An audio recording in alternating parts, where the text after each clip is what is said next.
ఓం నమో వెంకటేశాయ. సంపూర్ణచంద్రవదనం సరసీరుహాక్షం మాణిక్యకుండలధరం మకుటాభిరామం చాంపేయ గౌరవసనం శరచాపహస్తం శ్రీరామచంద్రమనిశం కలయామి చిత్తే. పూర్ణచంద్రునితో సమానమైనటువంటి ముఖ కాంతి కలవాడు, మణిమాణిక్యాలతో అమర్చబడినటువంటి కిరీటమును ధరించువాడు, శ్వేతవస్త్రధారి అయి భక్తులను అనుగ్రహిస్తున్నటువంటి శ్రీరామచంద్రునికి నమస్కరిస్తూ తదభిన్న స్వరూపుడైనటువంటి ఆ శ్రీనివాసుని యొక్క దయా విశేషం చేత సమస్త మానవాళికి ధర్మ తత్పరతను సకల కార్యసిద్ధిని చేకూర్చాలన్నటువంటి సంకల్పంతో తిరుమల తిరుపతి దేవస్థానం వారు నిర్వహిస్తున్నటువంటి శ్రీమద్ రామాయణం అయోధ్యాకాండ ప్రవచన పారాయణ కార్యక్రమంలో నేటికి మనం 430వ రోజులోకి ప్రవేశించాం. ఈ కార్యక్రమంలో ముందుగా అన్నమాచార్యుల వారి సంకీర్తన అయినటువంటి ఎటు సింగారింతమమ్మ ఈ ఇంతిని అనేటటువంటి సంకీర్తనను శ్రీమతి జి లావణ్య గారు, అన్నమాచార్య ప్రాజెక్టు కళాకారులు వారి బృందం యొక్క సహకారంతో ఆలపిస్తారు. శ్రవణం చేద్దాం. ఓం నమో వెంకటేశాయ.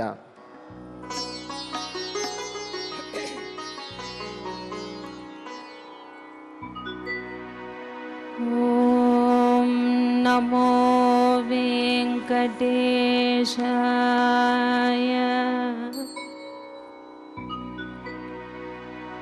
లక్ష్మీ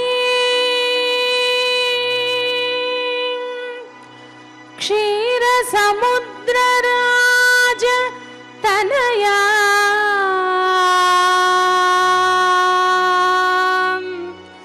శ్రీరంగ ధామేశ్వరీ దాసీభూత సమస్తదేవ వనితా లోకైక దీపాంకురా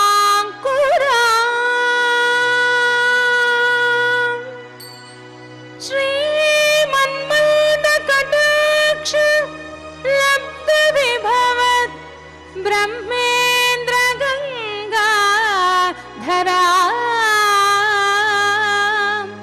త్వాం త్రైలోక్య కుటుంబినీ సరసిజాం వందే ముకుంద ప్రియా.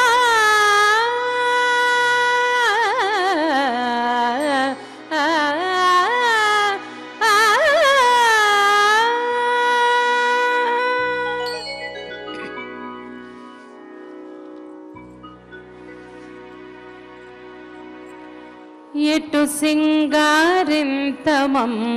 ఈ ఇంటిని, ఎటు సింగారింతమమ్మ ఈ ఇంటిని, ముట్టని సింగారము ముందు ముందు అమరే. ఎటు సింగారింతమమ్మ ఈ ఇంటిని, ముట్టని సింగారము ముందు ముందు అమరే. ఎటు సింగారింతమమ్మ ఈ ఇంటిని, ముట్టని సింగారము ముందు ముందు అమరే. ఎటు సింగారింతమమ్మ ఈ ఇంటిని.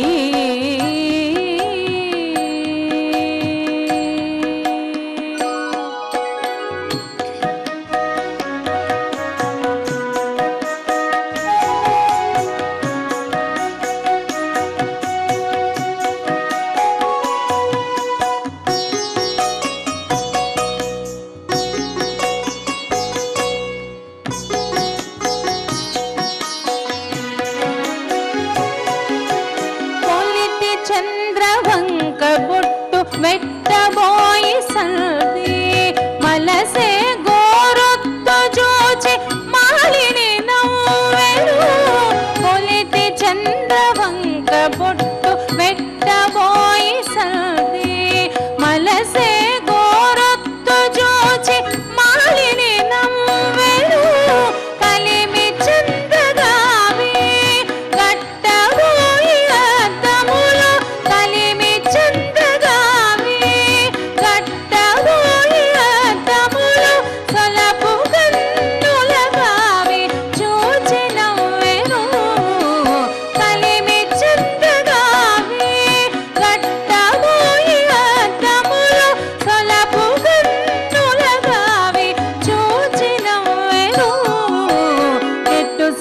సింగారింతమమ్మ ఈ ఇంటిని ముట్టని సింగారము ముందు ముందు అమరే ఎటు సింగారింతమమ్మ ఈ ఇంటిని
సింగారింతమమ్మ ఈ ఇంటిని ముట్టని సింగారము ముందు ముందు అమరే ఎటు సింగారింతమమ్మ ఈ ఇంటిని ముట్టని సింగారము ముందు ముందు అమరే ఎటు సింగారింతమమ్మ ఈ ఇంటిని ఎటు సింగారింతమమ్మ ఈ ఇంటిని ఎటు సింగారింతమమ్మ ఈ ఇంటిని.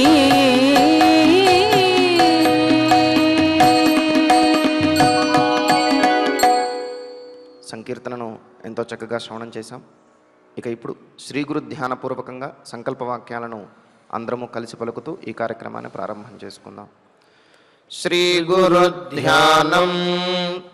గురుర్బ్రహ్మా గురుర్విష్ణు గురుర్దేవో మహేశ్వరః గురుః సాక్షాత్ పరం బ్రహ్మ తస్మై శ్రీ గురవే నమః. శ్రీనివాస ధ్యానం. శ్రీ వెంకటాద్రినిలయః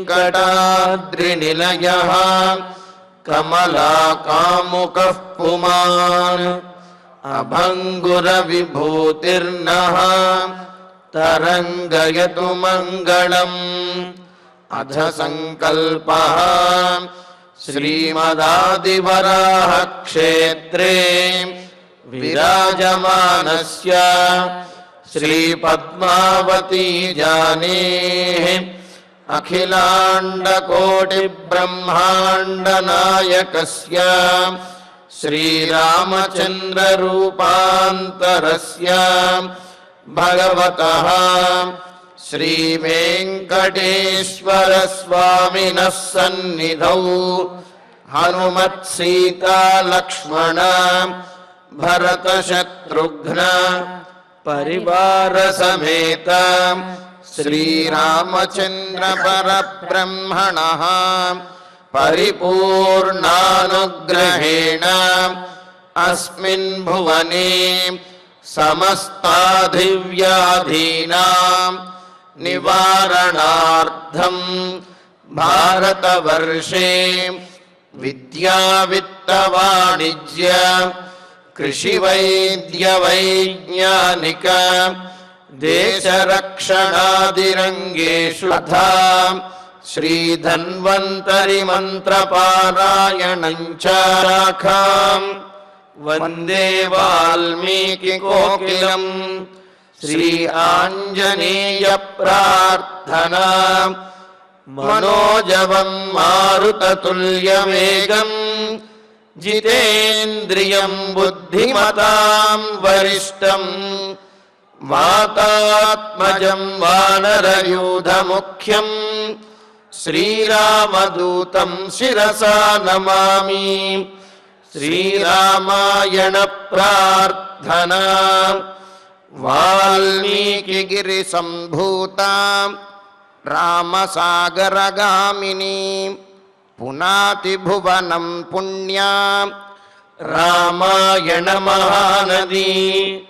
శ్రీరామ ప్రార్థనా అయోధ్యాఖ్యేతు గుర్వర్ధే త్యక్త్వా రాజ్యం గిరౌ వసన్ పాదుకే భరతాయాదాత్ సరామః శరణం మమ.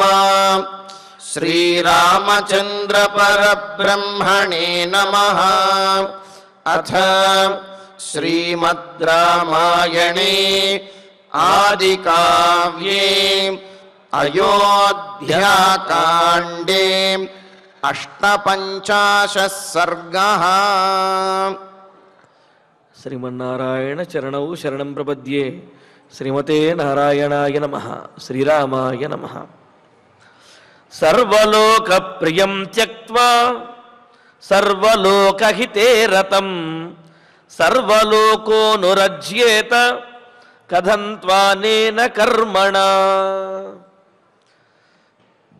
సుమంత్రుల వారు తాను గంగానదీ తీరంలో విడిచి వచ్చినటువంటి ఆ సీతారామ లక్ష్మణుల యొక్క సందేశాన్ని దశరథుల వారు వినిపిస్తూ దశరథుల వారి దగ్గర చెబుతూ రాముడేమన్నాడనే విషయం చెప్పి లక్ష్మణుని మాటలు కూడా చెబుతూ ఉన్నాడు. మరి లక్ష్మణుని మాటలు ఒకంత ఘాటుగాను చాలా కఠినంగానే ఉన్నాయి. మరి రాముణ్ణి పంపించడానికి ఏదైతే కారణంగా దశరథ మహారాజు చెబుతున్నాడో అది సరైనటువంటి కారణమే కాదు. ఒకవేళ వరం కోసమైనా సరే లోభంతోనైనా సరే అది కారణంగా అనిపించుకోదు అని చెబుతూ, నేనైతే దశరథ మహారాజును అసలు తండ్రిగానే నేను భావించను. ఎందుకు అంటే నాకు తల్లి, తండ్రి, గురువు, దైవము అన్నీ కూడా, స్నేహితుడు, బంధువు, భర్త అన్నీ కూడా నన్ను భర్త అంటే నన్ను భరించేవాడు, పాలించేవాడు అని అర్థము. అన్నీ కూడా నాకు రామచంద్రుడే.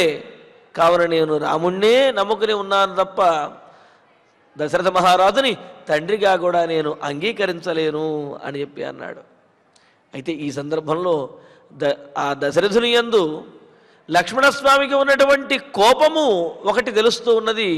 మరి ఒక విశేషం ఏమిటి అంటే లక్ష్మణస్వామి రామచంద్రమూర్తినే సర్వస్వంగా భావిస్తున్నాడు అనేది తెలుస్తున్నది. ఎవరైనా సరే నిన్న చెప్పుకున్నట్లుగా మనం సోపాధికమైనటువంటి తండ్రి, నిరుపాధికమైనటువంటి తండ్రి అని రెండు రకాలుగా ఉంటారు. సోపాధిక తండ్రి అంటే ఒకానొక అనుబంధంతో,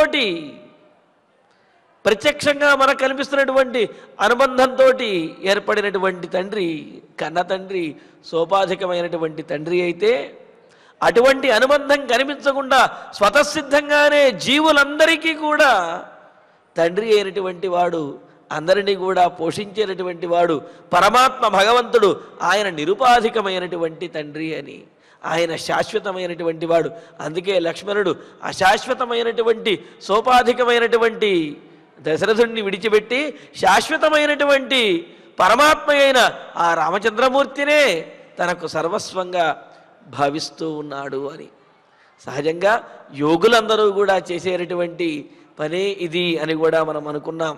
ఎందుకంటే దారాన్ పుత్రాన్ గురువున్ సఖీన్ ధనధాన్యాన్ని క్షేత్రాన్ని చ గృహాన్ని చ అని చెప్పి వీటన్నింటినీ వదిలేసి ఇంకేది కూడా నాకు అవసరం లేదు, నువ్వే అన్నీ అని చెప్పి పరమాత్మను ఆశ్రయించడం.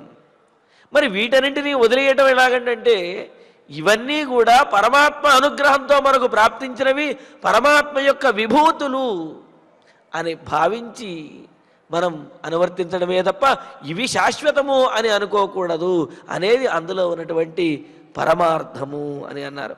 అందుకనే ఆత్మా రాజ్యం ధనంచైవ కళత్రం వాహనాని చ ఏతద్ భగవతే సర్వం ఇతి తత్ ప్రేక్షితం సదా.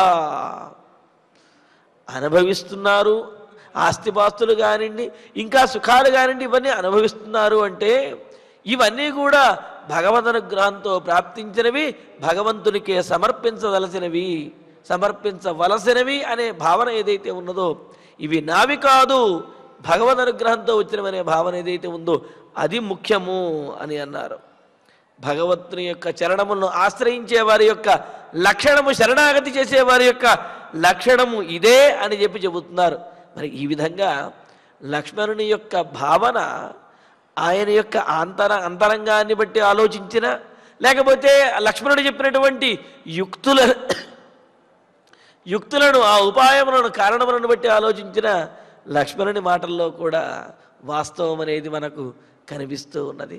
ఇలాగ లక్ష్మణస్వామి తన అభిప్రాయాన్ని చాలా ధీటుగా తెలియజేశాడు, ధీటుగా సందేశాన్ని చెప్పాడు మహారాజా అని సుమంత్రుల వారు లక్ష్మణుని యొక్క మాటలు చెబుతూ సర్వలోక ప్రియం త్యక్వా సర్వలోక హితేరతం సర్వలోకోనురజ్యేత కథం త్వానేన కర్మణ. ఇంకా అంటున్నాడు, ముఖ్యమైనటువంటి తండ్రిని విడిచి ఎలాగ నువ్వు గౌణ అప్రధానాన్ని ఎలా అనుసరిస్తున్నావు అని అనేదానికి సమాధానం చెబుతూ, దశరథుడు కూడా ప్రధానమైనటువంటి వాడిని రామచంద్రమూర్తిని విడిచిపెట్టేసి అప్రధానమైనటువంటి వాడికి రాజ్యాన్ని కట్టబెట్టాలి అని, ప్రధానమైనటువంటి వాడిని వదిలేసి అల్పస్య హేతోర్ బహుహాతుమిచ్చన్ విచారమూఢ ప్రతిభాతిమేత్వం అని అంటాడు కాళిదాస రఘువంశంలో. అంటే ఏమిటి? అల్పమైనటువంటి కారణంతో అధికమైనటువంటి దాన్ని కోల్పోవటం అన్నమాట. 100 రూపాయలు కింద పడిపోయాయి కదా అని చెప్పి అలా వంగిని తీసుకోబోతుంటే జేబులో ఉన్నటువంటి 1,00,000 రూపాయల కట్ట కింద పడిపోయినట్లుగా, అలాగా కైకేయి యొక్క మాట కోసమని చెప్పి ప్రయత్నించి రామచంద్రమూర్తినే కోల్పోతున్నాడు దశరథ మహారాజు. కావున ఆ మాత్రమైనా ఆలోచించవలదా అని అంటున్నాడు. అంటే ఒక్కరి యొక్క మెప్పు కోసము, ఒక్కరి యొక్క ఆనందం కోసము ఈ లోకమంతటినీ కూడా దుఃఖసాగరంలో ముంచేస్తున్నావు, ఇదేమి ఆలోచన, ఇదేమి బుద్ధి, ఇదేమి వివేకము అని చెప్పి లక్ష్మణస్వామి దశరథుడిని నిలదీస్తున్నట్లుగా అడుగుతున్నాడు. ఆ మాటలను సుమంత్రుల వారు దశరథునితో చెబుతున్నాడు. చూడండి, అనేన కర్మణ, ఇలాగా రామచంద్రమూర్తిని, అందులో తన జ్యేష్ఠ కుమారుడైనటువంటి వాడిని దశరథుడు వనానికి పంపించడం అనే ఈ పనితోటి, ఈ క్రూరమైనటువంటి కార్యంతో సర్వలోక హితేరతం సర్వలోక ప్రియం త్యక్వా, సమస్తమైనటువంటి లోకములకు హితమును చేకూర్చాలి అని కంకణబద్ధుడైనటువంటి వాడు, సమస్తమైన లోకములకు కూడా ఎప్పుడూ మేలు చెయ్యాలి అని ప్రయత్నిస్తూ ఉండేవాడు, మేలు చేసేవాడు అయిన సర్వలోక ప్రియం, సమస్తమైన లోకమునకు కూడా ఇష్టమైనటువంటి వాడైన రామచంద్రమూర్తిని త్యక్వా, విడిచిపెట్టేసి వనానికి పంపించేసి ఏం చేశావు? సమస్తమైనటువంటి లోకానికి అహితాన్ని చేకూర్చేవాడిగాను, సమస్త అందరికీ కూడా అప్రియమైనటువంటి వాడిగా అయ్యావు తండ్రి దశరథ. ఎందుకని? అందరికీ హితాన్ని చేకూర్చేవాడు, అందరికీ ఇష్టమైనటువంటి వాడు ఎవడైతే ఉన్నాడో అతడికి కీడు చేశావు అంటే, అతన్ని రాజ్యం నుంచి వెళ్ళగొట్టావంటే నువ్వేమవుతావు? అందరికీ అహితాన్ని చేసేవాడివి, అందరికీ కూడా అనిష్టమైనటువంటి వాడివి అయిపోతావు. అటువంటి నిన్ను సర్వలోక, ఈ లోకమంతా కూడా కథం అనురజ్యేత, ఎలా ఒప్పుకుంటుంది, ఎలాగ నిన్ను ఆదరిస్తుంది, నువ్వు చేసినటువంటి నీ పనిని ఎలా మెచ్చుకుంటుంది అని చెప్పి, దశరథుడు చేసినటువంటి పని ఎవరు కూడా మెచ్చుకోదగినటువంటిది కాదు అనే విషయాన్ని లక్ష్మణస్వామి సూటిగా చెప్పేస్తున్నాడు దశరథునితోటి.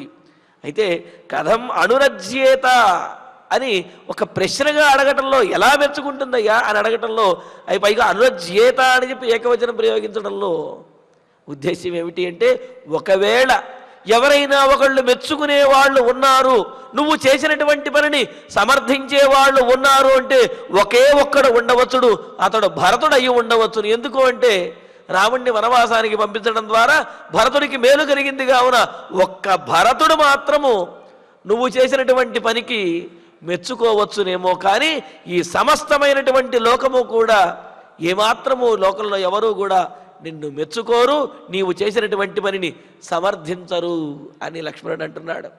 ఇక్కడ దశరథుని యొక్క దురదృష్టం ఏమిటి అంటే, భరతుడు కూడా ఈ దశరథుడు చేసినటువంటి పనిని మెచ్చుకోలేదు, దశరథుడు చేసినటువంటి పనిని ఆయన కూడా నిందించాడు. ఇక్కడ లక్ష్మణుడి మాట మరి నిజమే కదా, సమస్తమైనటువంటి లోకము కూడా ఏ ఒక్కరూ కూడా దశరథుని చేసినటువంటి పనిని సమర్థించలేదు. మరి ఎలాగ నువ్వు కీర్తిని గడిస్తాను అని అనుకుంటున్నావు తండ్రి అని లక్ష్మణస్వామి అడగమన్నాడు అని చెబుతూ ఇంకా అంటున్నాడు, సర్వ ప్రజాభిరామం హి రామం ప్రవ్రాజ్య ధార్మికం సర్వలోకం విరుధ్యేమం కథం రాజా భవిష్యతి. పైగా నువ్వు రాజుని అనుకుంటున్నావు, భరతుణ్ణి యువరాజుని చెయ్యాలి అనుకుంటున్నావు, కానీ రాజంటే ఎవరు? ప్రజలను ఆనందపెట్టేవాడే రాజు, కానీ ప్రజలను ఏడిపించేవాడు రాజు కాదు. అంటే రాజు అంటే సింహాసనం మీద కూర్చుని కిరీటం పెట్టుకున్నంత మాత్రాన వాడు రాజు కాడు, అధికారంతో రాజు కాడు. మరి దేంతో రాజు అవుతాడు? ప్రజలను ఆనందపెట్టేవాడే రాజు అవుతాడు. మరి అలా ఆనందపరచనప్పుడు, ప్రజలకు ఇష్టమైనటువంటి కార్యాన్ని చేయనప్పుడు, ప్రజలకు అనిష్టమైనటువంటి పని చేస్తూ వారిని ఏడిపిస్తున్నప్పుడు, మరి ఇటువంటి వాడు సింహాసనం మీద కూర్చున్నా, కిరీటం పెట్టుకున్నా, పరివారం ఉన్నా, రాచమర్యాదలున్నా అవన్నీ బాహ్యంగా కనిపించేవే తప్ప రాచరికం మాత్రం అతనిలో ఉండదు. ఏమిటి రాచరికం అంటే ఏమిటి? వీధిలో వెళుతూ ఉంటే అందరూ గౌరవిస్తూ ఉండాలి, అందరూ జయజయధ్వానాలు చెయ్యాలి, ఈ రాజే మనకు ఇంకా ఎక్కువ కాలం ఉండాలి అని చెప్పి ప్రజలు అనుకోవాలి. అది రాజరికం అంటే. అంతేగాని మంది మార్బలం వేసుకుని ముందుకు నడుస్తూ ఉంటే అది రాచరికం కాదు, అందరూ తిడుతూ ఉంటే అది రాచరికం అనిపించుకోదు. అందుకనే సర్వప్రజాభిరామం, సమస్తమైనటువంటి జనులకు కూడా ఆనందాన్ని కలగజేసేవాడు, మనోహరమైనటువంటి వాడైన ధార్మికం, ధర్మానికి కట్టుబడినటువంటి వాడైన రామచంద్రుని రామం ప్రవ్రాజ్య, అడవికి పంపించి దూరంగా రాజ్యం నుండి వెళ్ళగొట్టి, ఇమం సర్వలోకం విరుధ్య, ఈ సమస్తమైనటువంటి లోకానికి కూడా విరోధాన్ని తెచ్చుకుని, ఈ సమస్తమైన లోకానికి, ఈ ప్రజలందరికీ కూడా విరుద్ధమైనటువంటి కార్యాన్ని చేసి వారిని ఏడిపించి, రాజా కథం భవిష్యతి, నువ్వు రాజెలాగవుతావయ్యా? అసలు భరతుడు మాత్రం యువరాజు ఎలా అవుతాడు? రాజవ్వాలి అంటే ప్రాథమికమైనటువంటి మౌలికమైనటువంటి కనీసం ఉండవలసినటువంటి లక్షణం ప్రజల యొక్క ఆదరణ, ముఖ్యమైనటువంటి లక్షణం అదే. ప్రజల యొక్క ఆదరణ లేనిదే కేవలం అధికారంతోటో వంశ పరంపరతోటో రాజు అవ్వడం అనేది కుదరనటువంటి పని. కావున ఈ ప్రజలందరికీ కూడా విరుద్ధమైనటువంటి పని చేసిన నీవు ఎలా రాజు అవుతావు అని అంటున్నాడు. రాజా కథం భవిష్యతి అని అంటున్నాడు. అందుకనే కదా, యథా ప్రహ్లాదనాచంద్ర ప్రతాపాత్ తపనో యథా తథైవ సోభూదన్వర్ధ రాజా ప్రకృతి రంజనాతోని. చంద్రుడు అని ఎందుకు పిలుస్తున్నాం? చందయతి ఆహ్లాదయతి ఇది చంద్ర. ఎవరిని చూస్తే మనకు ఆహ్లాదం కలుగుతుందో అటువంటి వాడినే చంద్రుడు అని పిలుస్తాం. ఎవరిని చూస్తే చికాకు పుడుతుందో అటువంటి వాడిని చూసి చంద్రుడు అని చెప్పి మనం పిలవం కదా. అంటే చంద్రుడు అని పిలిచాము అంటే అతనిలో ఆహ్లాదకర లక్షణం ఉన్నప్పుడే చంద్రుడు అని పిలుస్తాం. తపనుడు, ప్రతాపం కలిగినటువంటి ప్రతాపనుడు అని చెప్పి ఎవరిని పిలుస్తాం? సూర్యుడిని పిలుస్తాం. ఎందుకంటే అతనిలో ఆయనలో అంత ప్రతాపము వెలుగు ఉంది కావున సూర్యుడిని తపనుడు అని పిలుస్తారు. అలాగే రాజు అని ఎవరిని పిలవాలి? ప్రకృతి రంజనాత్. ప్రకృతి అంటే ఈ ప్రజలందరినీ రాజ్యంలో వారందరినీ కూడా ఎవరైతే రంజింపజేస్తాడో ఆనందింపజేస్తాడో అతడినే రాజు అని పిలుస్తారు.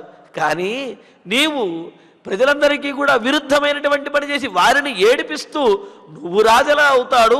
నీ చేత ప్రతిపాదించబడినటువంటి భరతుడు మాత్రం యువరాజు ఎలా అవుతాడు? ఇది కేవలము చెప్పుకోవడానికే తప్ప అయ్యేటటువంటి అవకాశం ఏమీ లేదు అంటున్నాడు.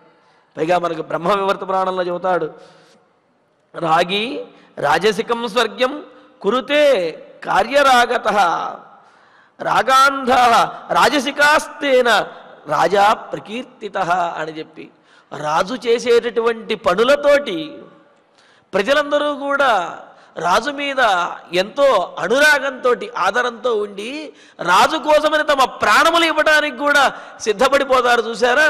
అటువంటి వాడే రాజు అనిపించుకుంటాడు. అంతేగాని ప్రజలను కనుక చూస్తే భయపడుతూ, లేకపోతే ఆ రాజును చూడంగానే ప్రజలలో కనుక ఆవేశం కనుక వస్తూ ఉంటే అటువంటి వాడిని రాజు అని చెప్పి ఎవరు కూడా అన్నారు. చూడండి ఇక్కడ తేన రాగాంధాహ అని చెబుతూ ఆ అనురాగంతో వాళ్ళు తన్మయత్వాన్ని పొందుతారు. ఇటువంటి రాజే మాకు కావాలి అనుకుంటాడు. ఇటువంటి రాజు కలిగినటువంటి సంతానమే ఆ లక్షణాలను కలిగి ఉంటుంది కావున వారే మాకు రాజు కావాలి అని చెప్పి ప్రజలు ఆ రాజుకి అలా వశమైపోతారట. అటువంటి వాడిని రాజు అనిపించుంటారు తప్ప అంటారు తప్ప ప్రజలను ఇబ్బంది పెట్టేవాడో లేకపోతే ప్రజలకు వ్యతిరేకమైనటువంటి కార్యాలు చేసేవాడిని రాజు అనరు అని మనకు బ్రహ్మ వివర్త పురాణంలో కూడా ఇలాగ అనేకమైనటువంటి ప్రమాణాలు, విష్ణు పురాణంలోనూ భాగవతంలోనూ ఇలాగ అనేకమైన ప్రమాణాలు మనకు తెలియజేశాడు. రాజు అంటే ప్రజలకు అనుగుణంగా ఉండేవాడు, ప్రజాభిప్రాయాన్ని గౌరవించేవాడు, ప్రజలను ఆనందింపజేసేవాడు, అతడే రాజనిపించుకుంటాడు. కానీ తండ్రి దశరథ మహారాజా, ప్రజలకు విరుద్ధమైనటువంటి పని చేసే నువ్వు రాజులా అవుతావు. నీ చేత ప్రతిపాదించబడే ప్రజలకు ఇష్టమైనటువంటి భరతుడు మాత్రం రాజులా అవ్వగలుగుతాడు అని చెప్పి అంటున్నాడు. అందుకనే మహాభారతంలో కూడా చూడండి, దుర్యోధనుడు మాయాజ్యూతంలో ధర్మరాజు నుండి రాజ్యాన్ని మొత్తాన్ని కూడా అపహరించి దాన్ని స్వాధీనం చేసుకుని వాళ్ళని అడవులకు పంపించేశాడు.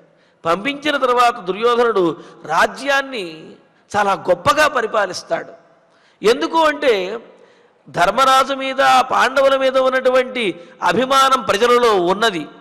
ఆ అభిమానం పెరిగి లేకపోతే ప్రజలలో కనుక విప్లవం వచ్చింది అంటే రాజ్యాన్ని గెలుచుకున్నా సరే దుర్యోధనుడు మాత్రం ఆ రాజ్యాన్ని పరిపాలించలేడు. అలాగే వారి యొక్క అభిమానాన్ని పొందలేడు. తద్వారా రాజరికం అనేది ఉండదు. అందుకనే దుర్యోధనుడు ప్రజల యొక్క మన్ననలను పొందాలి అని చెప్పి ఎంతో జాగ్రత్తగా రాజ్యాన్ని పరిపాలించడానికి ప్రయత్నిస్తాడు అనమాట. దురోధర ఛద్మజితాం సమీహతే నయేన చేతం జగతీం సుయోధన అని చెప్పి మాయాజ్యూతంలో కపటంతో గెలుచుకున్నటువంటి ఆ రాజ్యాన్ని ప్రజల యొక్క మన్ననలతోటి స్థిరపరచుకోవాలి అనే ఉద్దేశ్యంతో దుర్యోధనుడు కూడా ప్రజల యొక్క ఆదరణ కోసమని చెప్పి ఆయన చాలా ప్రయత్నించారట బాగా. అందుకని అంటే ఏ విధంగా రాజ్యాన్ని పొందినప్పటికీ కూడా ప్రజల యొక్క ఆదరణ కనుక లేకపోతే ఆ రాజ్యాన్ని నిలుపుకోలేరు. ఆ రాజ్యం అనేది శాశ్వతం కాదు. రాజరికం అనేది కుదరదు అన్నాడు. కావున రాజు అవ్వాలన్నా రాజరికం అనేది నిలబడాలి అన్నా ప్రజల యొక్క అనుమతి, ఆనందము, అదేవిధంగా ఆనుకూల్యము అనేది తప్పనిసరి అనేది దీని ద్వారా తెలుస్తూ ఉన్నదన్నమాట. అందుకనే లక్ష్మణుడు సాక్షాత్తుగా ప్రశ్నిస్తున్నాడు. ఏమని అడుగుతున్నాడు? ప్రజల యొక్క అనుమతి లేని, ప్రజలకు విరుద్ధమైనటువంటి పని చేస్తున్నటువంటి నువ్వు రాజులా అవుతావు తండ్రి అని అంటూ ఈ విధంగా అడిగాడు మహారాజా అని సుమంత్రుల వారు దశరథుని వద్ద ఆ లక్ష్మణుడు చెప్పినటువంటి మాటలను తెలియజేశాడు. అయితే దశరథుడు మాత్రము ఏమాత్రమూ బాధపడటం లేదు. తనకు ఈ శాస్తి జరగవలసినదే అని చెప్పి దశరథుడు కూడా భావిస్తూ ఉన్నాడనమాట. అలాగా మరి ఇంకా ఆయన ప్రత్యేకంగా అడిగాడు కదా, రాముడు ఏమన్నాడు, లక్ష్మణుడు ఏమన్నాడు, సీతాదేవి ఏమన్నది అని చెప్పి అన్నాడు కదా. మరి ఇప్పుడు సీతాదేవి ఏమన్నదో చెబుతున్నాడు సుమంత్రుల వారు. జానకీతు మహారాజ నిశ్వసంతి తపస్విని నిశ్వసంతి మనస్విని. 2 పాఠాలు కూడా మనకు ఉన్నాయి. భూతోపహత చిత్తేవ విష్ఠిత విస్మిత స్థిత. రాముడి యొక్క ప్రవర్తన ఒక రకంగా ఉన్నదంటే ఏమిటి, చాలా సాత్వికంగాను దశరథునికి అనుకూలంగా ఉన్నది. కావున తండ్రి నువ్వేమీ దిగులు పడవద్దు, నువ్వేమీ తప్పు చేయలేదు, నువ్వు నీ సత్యప్రతిజ్ఞ నిలబెట్టుకోవటం కోసం నన్ను వనవాసానికి పంపించావు, కావున నేను తిరిగి వచ్చేస్తాను, జాగ్రత్తగా ఉండు అని చెప్పి తండ్రికి, తల్లికేమో తండ్రిని బాగా చూసుకోమని ఓపిగ్గా ఓర్పుగా ఉండమని తెలియజేశాడు. ఇక లక్ష్మణుడేమో ఆయన ఆదిశేషుడి యొక్క అంశ కావున బుసలు కొడుతూ దశరథ మహారాజుకి వడ్డించవలసినవన్నీ కూడా చాలా గట్టిగా వడ్డించేశాడు, గట్టిగా నిందించాడనే చెప్పాలి. ఇంకా సీతాదేవి యొక్క ప్రవర్తన వీరిద్దరికంటే కూడా చాలా భిన్నంగా ఉన్నది. అంటే సాత్వికంగా ఉండేవాళ్ళని భరించవచ్చును, అలాగే కోపంగా ఉండేవాళ్ళని కూడా వాళ్ళ తీరు ఇది అని చెప్పి భరించవచ్చును. కానీ మౌనంగా ఉంటూ భావాలను వ్యక్తం చేస్తూ ఉండేటటువంటి వారి ప్రవర్తనను మాత్రము గ్రహించలేము. అదేవిధంగా వారికి సమాధానం చెప్పలేరు, సమాధానం చెప్పకుండా ఉండలేరు అన్నటువంటి మాట ఆ చూపులలో మరి ఎన్ని తిట్లు ఉన్నాయో ఎవడికి తెలుస్తుంది. ఏదైనా ఒకటి తిట్టాడు అంటే ఓహో ఇది తిట్టాడు అని తెలుస్తుంది. తిట్టకుండా ఒక్కసారి కనుక అదో రకంగా చూశాడు అంటే ఏం తిట్టాడో తెలియదు, ఎన్నైనా అనుకోవచ్చు. వాటిల్లో అన్ని రకాలు ఉంటాయన్నమాట. మరి సీతాదేవి యొక్క ప్రవర్తన ఆ విధంగా ఉన్నది అని చెప్పి సుమంత్రుల వారు తెలియజేస్తున్నాడు ఇక్కడ. జానకీతు సీతాదేవి అయితే మహారాజా మహాప్రభో, సీతాదేవి యొక్క దుఃఖము ఎలాగున్నది అంటే దానికి చెబుతున్నాడు. జానకీతు నిశ్వసంతి, ఆమె నిట్టూర్పు విడుస్తూ బాధపడుతూ మహారాజును సాక్షాత్తుగా ఏమీ అనలేదు, కానీ ఆమె యొక్క స్థితిని చూసినటువంటి సుమంత్రుల వారు ఆమె అభిప్రాయం ఇదే ఉంటుంది అని చెప్పి అంటున్నాడు అనమాట. నిశ్వసంతి, నిట్టూర్పును విడుస్తూ హృదయంలో కలుగుతున్నటువంటి శోకాన్ని ఆపుకుంటూ నిట్టూర్పులు విడుస్తూ మనస్విని, గంభీరమైనటువంటి మనస్సుతోటి ఏమీ జరగనట్లుగానే ఉంటూ ఉన్నది. అలా అని చెప్పి అలాగా ఉండడం కొన్ని సందర్భాల్లో ఒక రకంగా ఒకంత బాధపడుతూ ఉన్నది.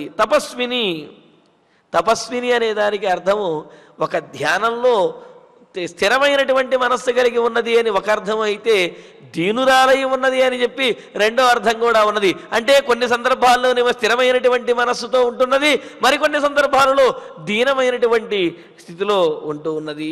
అలాగే మనస్విని అనే దానికి కూడా ధైర్యం, స్థిరచిత్తంగా ఉన్నటువంటిది అని ఉండి, భూతోపహత చిత్తేవా, ఏదో ఆవహించినట్లుగా, అంటే ఏమీ మాట్లాడకుండా ఎవరినైనా ఏదన్నా సందర్భం వచ్చినప్పుడు ఏదో ఒకటి మాట్లాడరా అంటే వాళ్ళు అదే విధంగా చూస్తూ ఉన్నారనుకోండి, యువతల వాళ్ళకి ఏం చెయ్యాలో తెలియదు.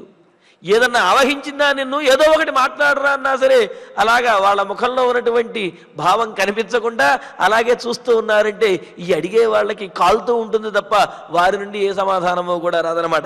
అలాగా భూతోపహత చిత్తేవా, ఏదో ఆవహించినట్లుగా ఆ విధంగా విష్ఠిత, అలా స్థిమితంగా గంభీరంగా ఆమె అలా నిశ్చలంగా ఉన్నది.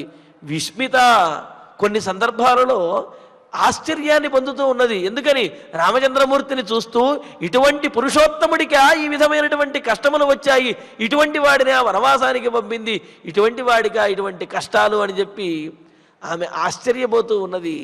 కొన్ని సందర్భాల్లో విస్మిత స్థిత, ఇలాగా ఆశ్చర్యపోతూ కళ్ళు పెద్దవి చేసుకుని రామచంద్రమూర్తిని చూస్తూ, అలాగే తమకు అప్పటి వరకు తోడుగా వచ్చి తమను విడిచిపెట్టి వెళుతున్నటువంటి ఆ సుమంత్రుల వారిని చూస్తూ అలాగ ఉండిపోయింది. మహారాజా, నన్ను ఆ విధంగా చూస్తూ ఆమె రామచంద్రమూర్తిని చూస్తూ ఆశ్చర్యంగా చూస్తూ ఉండిపోయిన తప్ప ఆమె మనసులో ఏ భావన ఉన్నది అనేది నేను కూడా పూర్తిగా గ్రహించలేకపోయాను అని చెప్పి అంటున్నారు.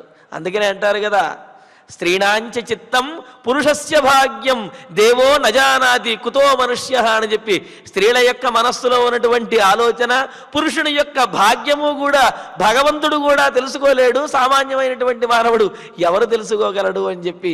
అందుకనే సుమంత్రుల వారు కూడా అంటున్నారు, ఆమె ఒక్కొక్కప్పుడు చాలా గంభీరంగా అనిపిస్తున్నది, మరొక సందర్భంలో కాస్త దీనంగా అనిపిస్తూ ఉన్నది. అలా తన చూపులతోటి గంభీరంగాను దీనంగాను చూస్తూ అలాగా స్థిమితంగా గంభీరంగా ఉన్నది తప్ప ఆమె మనసులో ఉన్నటువంటి భావన నేను పూర్తిగా గ్రహించలేకపోయాను అని అంటూ, అదృష్టపూర్వ వ్యసన రాజపుత్రీ యశస్విని తేన దుఃఖేన రుదతి నైవ మాం కించిదబ్రవీత్. అయితే నాకు మాత్రం ఈ విధంగా అనిపించింది ఏమిటంటే, అదృష్టపూర్వ వ్యసన, పూర్వం ఎప్పుడూ కూడా ఈ విధమైన అడవులలో నడిచేటటువంటి కష్టములను భరించనటువంటిది, అటువంటి కష్టం అనేదే తెలియనటువంటిది, అలవాటు లేనటువంటి రాజపుత్రి జనక మహారాజు యొక్క గారాల పట్టి అయినటువంటి ఆ సీతాదేవి కీర్తిమతి, చాలా కీర్తిని గడించినటువంటిది.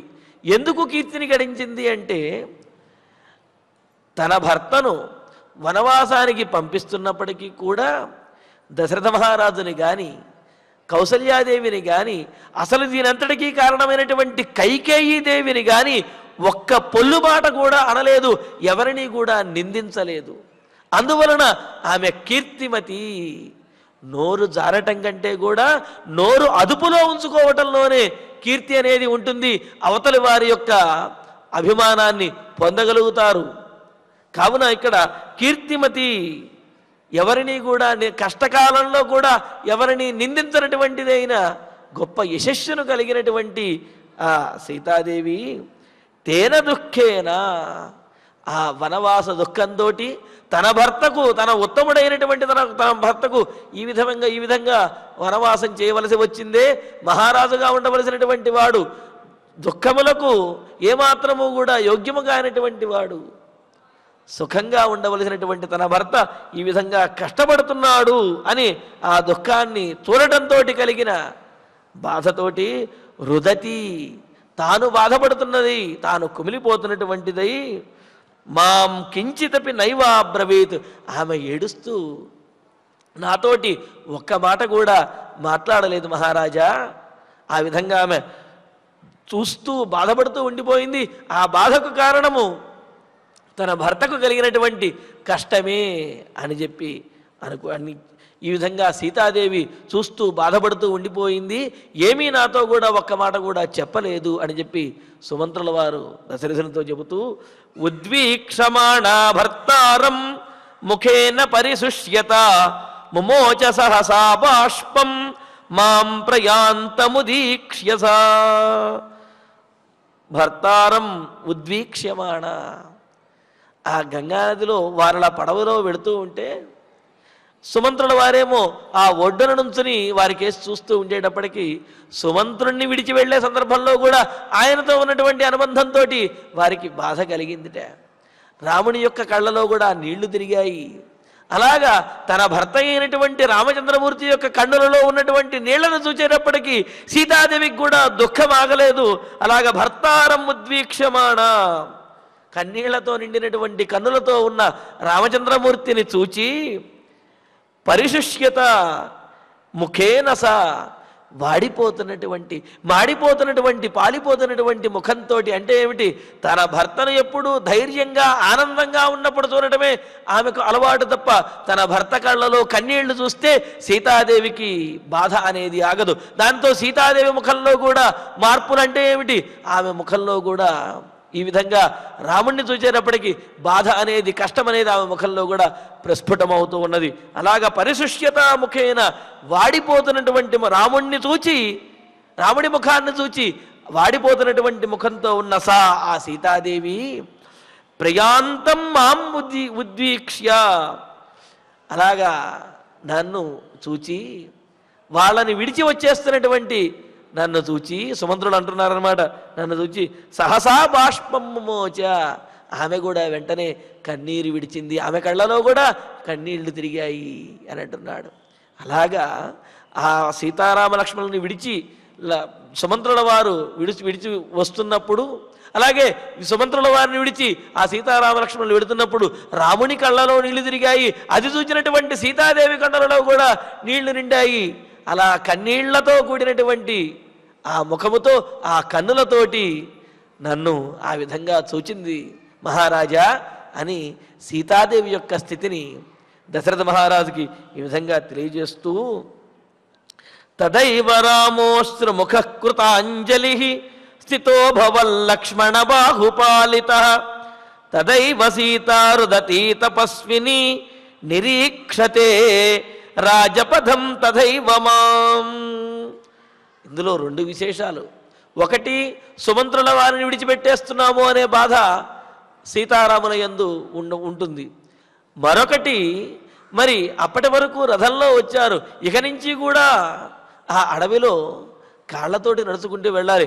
మరి రామచంద్రమూర్తి అలాగా నడుచుకుంటూ అడవిలో వెళుతూ ఉంటే అది చూస్తూ తాను ఏ విధంగా భరించగలను, రాముడికి ఎంత కష్టం వచ్చింది, ఆత్మీయుడైనటువంటి సుమంత్రులు కూడా వెళ్ళిపోతున్నారు అనే బాధతోటి సీతాదేవి కన్నీళ్లు పెట్టుకుంది అని తథైవ అదేవిధంగా రామ అశ్రుముఖ, రాముడు కూడా కన్నీళ్లతో నిండినటువంటి ముఖంతో కృతాంజలి నమస్కరించినటువంటి వాడై, రెండు చేతులు కూడా నమస్కరించిన వాడై లక్ష్మణ బాహుపాలిత, అలా లక్ష్మణుని యొక్క బాహువులను ఆధారంగా చేసుకుని ఉన్నటువంటి వాడై, అంటే లక్ష్మణుని యొక్క భుజానికి ఆనుకొని ఉన్నాడు. అంటే ఆ పడవలో లక్ష్మణుని యొక్క భుజానికి ఆనుకొని కూర్చున్నాడు రామచంద్రమూర్తి.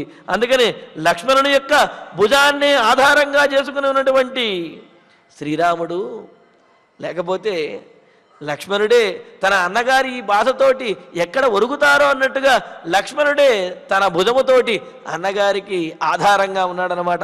అలాగా లక్ష్మణ బాహుపాలిత, లక్ష్మణుని యొక్క భుజములనే ఆధారంగా చేసుకుని ఉన్నటువంటి స్థిత భవతు, నిలిచినటువంటి ఆ రామచంద్రుడు, తథైవ సీత, అలాగే రాముణ్ణి ఆనుకుని ఉన్నటువంటి ఆ సీతాదేవి రుదతి, బాధపడుతూ ఏడుస్తున్నదై తపస్విని, దీనురాలిగా ఉంటూ రాజపథం రాజరథం, ఆ అయోధ్యానగరం నుండి తమను తీసుకువచ్చినటువంటి ఆ రథాన్నే చూస్తూ ఆ సుమంత్రుల వారిని వీక్షిస్తూ తథైవ మాం నిరీక్షతే, అలాగే రథం వైపు నా వైపు చూస్తూ అలా నిలబడిపోయి వాళ్ళు కన్నీళ్లు గార్చుతూ ఆ గంగానదిని దాటి వెళ్ళారు అని చెప్పి సుమంత్రుల వారు దశరథ మహారాజు వద్ద ఈ సీతారామ లక్ష్మణుల యొక్క సందేశమును, వారు ఆ గంగానదిని దాటి వెళ్ళినటువంటి ఆ స్థితిని, ఆ తీరును కూడా చక్కగా వర్ణించి చెప్పారన్నమాట. ఇలాగా మరి గంగానదిని దాటి వెళుతున్నప్పుడు సీతారామ లక్ష్మణులు ఇన్ని మాటలు సుమంత్రుల వారితో చెప్పారా? మరి అక్కడ అవన్నీ మనకు చెప్పలేదే అంటే, రామచంద్రమూర్తి సుమంత్రుల వారిని పంపిస్తూ అనేకమైనటువంటి మాటలు చెప్పారు అని చెప్పి అక్కడ అనుకున్నాం. ఆ అనేకమైనటువంటి మాటలే ఈ సుమంత్రుల వారు దశరథ మహారాజుతో చెప్పినటువంటి మాటలు. ఈ విధంగా సీతారామ లక్ష్మణుల యొక్క భావములను, వాళ్ళు ఆ గంగానదిని దాటి వెళ్ళినటువంటి విశేషమును కూడా సుమంత్రుల వారు దశరథ మహారాజుకి తెలియజేశారు. దీనితోటి 58వ సర్గ పూర్తవుతున్నది. మరి దీని ద్వారా మనకు శ్రీరామునిలో ఉన్నటువంటి గాంభీర్యము, అంటే కష్టకాలంలో కూడా ఎవరిని నిందించకుండా తండ్రిని, ముఖ్యంగా తండ్రికి ధైర్యం చెప్పినటువంటి శ్రీరామునిలో ఉన్నటువంటి గాంభీర్యము, అలాగే లక్ష్మణుల్లో ఉన్నటువంటి రామభక్తి, అదేవిధంగా ఆవేశము, ఈ లక్షణము, అలాగే సీతాదేవిలో ఉన్నటువంటి అమాయకత్వము, అమాయకమైనటువంటి చూపులు, వీటిని చాలా స్పష్టంగా మనకు తెలియజేశారు సుమంత్రుల వారి మాటల ద్వారా. మరి దీనితోటి ఈ సర్గ పూర్తవుతున్నది. తదైవ రామోశ్రుముఖ కృతాంజలి స్థితో భవల్లక్ష్మణ బాహుపాలిత తథైవ సీతారుదతీ తపస్విని నిరీక్షతే రాజరథం తథైవ మాం. ఇక ఇప్పుడు ఆచార్యుల వారి ద్వారా శ్లోకాలను పారాయణ చేసుకుందాము. సర్వలోక ప్రియం సర్వలోక ప్రియం త్యక్త్వా త్యక్త్వా సర్వలోకహితే సర్వలోకహితే రతం రతం సర్వలోకః సర్వలోకః అనురజ్యేత అనురజ్యేత కథం కథం త్వానేన కర్మణా త్వానేన కర్మణా సర్వప్రజాభిః సర్వప్రజాభిః రామం హి రామం హి సర్వప్రజాభిరామం హి సర్వప్రజాభిరామం హి రామం ప్రవ్రాజ్య రామం ప్రవ్రాజ్య ధార్మికం ధార్మికం సర్వలోకం సర్వలోకం విరుధ్యేమం విరుధ్యేమం కథం రాజా కథం రాజా భవిష్యసి భవిష్యసి.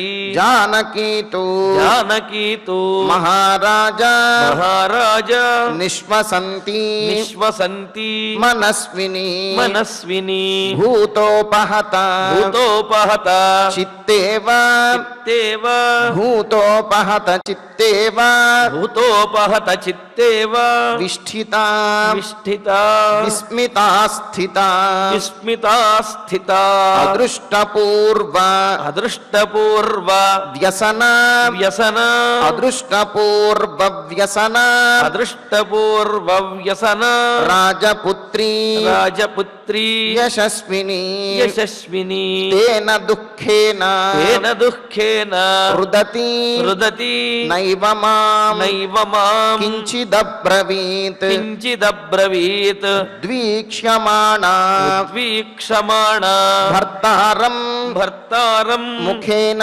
ముఖేన పరిశుష్యత పరిశుష్యత ఉమోచ మోచ సహసా బాష్పం సహసా బాష్పం మాం ప్రయాంతం మాం ప్రయాంతం ఉదీక్ష్యస ఉదీక్ష్యస తథైవ రామః తథైవ రామః అశ్రుముఖ కృతాంజలిః అశ్రుముఖ కృతాంజలిః స్థితో భవత్ స్థితో భవత్ లక్ష్మణ బాహుపాలితః లక్ష్మణ బాహుపాలితః తథైవ సీతా తథైవ సీతా రుదతి తపస్విని రుదతి తపస్విని నిరీక్షతే నిరీక్షతే రాజరథం తథైవ మాం రాజరథం తథైవ మాం తథైవ రామోశ్రుముఖ కృతాంజలిః తథైవ రామోశ్రుముఖ కృతాంజలిః స్థితో భవల్లక్ష్మణ బాహుపాలితః స్థితో భవల్లక్ష్మణ బాహుపాలితః తథైవ సీతా రుదతి తపస్విని తథైవ సీతా రుదతి తపస్విని నిరీక్షతే రాజరథం తథైవ మాం నిరీక్షతే రాజరథం తథైవ మాం. ఇత్యార్షే ఇత్యార్షే శ్రీమద్ రామాయణే శ్రీమద్ రామాయణే ఆదికావ్యే ఆదికావ్యే అయోధ్యాకాండే అయోధ్యాకాండే అష్టపంచాశः సర్గः అష్టపంచాశः సర్గः. ఫలశ్రుతి నుండి మంగళాంతం వరకు అందరము కలిసి పఠిద్దాం. ఫలశ్రుతి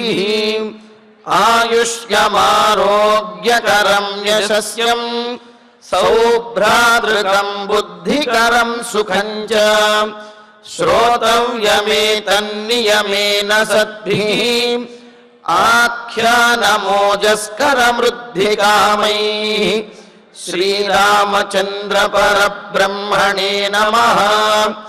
అథ ధన్వంతరి ధ్యానం అచ్యుతానంత గోవింద విష్ణో నారాయణామృత రోగాన్మే నాశయాశేషాన్ ఆశు ధన్వంతరే హరే. ఆరోగ్యం దీర్ఘమాయుష్యం బలం తేజోధియం శ్రియం స్వభక్తేభ్యోనుగృహంతం వందే ధన్వంతరిం హరిం.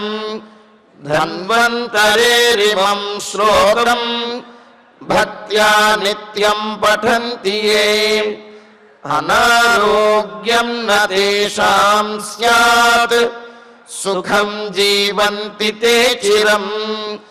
ఓం నమో భగవతే వాసుదేవాయ ధన్వంతరయే అమృతకలశహస్తాయ వజ్రజలౌకహస్తాయ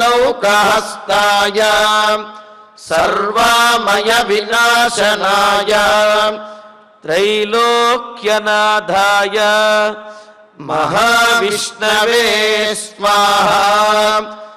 ఓం వాసుదేవాయ విద్మహే సుధాహస్తాయ ధీమహి తన్నో ధన్వంతరిః ప్రచోదయాత్. అధ నవగ్రహ ప్రార్థనా ఆరోగ్యం పద్మబంధుర్వితరతు నితరాం సంపదం శీతరశ్మిః భూలాభం భూమిపుత్రః సకలగుణయుతాం వాగ్విభూతిం చ సౌమ్యః సౌభాగ్యం దేవమంత్రీ రిపుభయశమనం భార్గవః శౌర్యమార్కిః దీర్ఘాయుః సైంహికేయః విపులతరయశః కేతుః ఆచంద్రతారం అరిష్టాని ప్రణశ్యంతు దురితాని భయాని చ శాంతిరస్తు శుభం మేస్తు గ్రహాః కుర్వంతు మంగళం. అధ క్షమా ప్రార్థనా యదక్షరపదభ్రష్టం మాత్రాహీనం చ యద్భవేత్ తత్సర్వం క్షమ్యతాం దేవ నారాయణ నమోస్తుతే.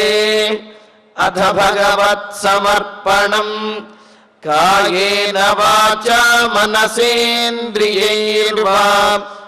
బుద్ధ్యాత్మనా వా ప్రకృతే స్వభావాత్ కరోమి యద్యత్ సకలం పరస్మై నారాయణాయేతి సమర్పయామి. అధ మంగళం శ్రియః కాంతాయ కళ్యాణ నిధయేర్ధినాం శ్రీవేంకటనివాసాయ శ్రీనివాసాయ మంగళం. నమో వెంకటేశాయ.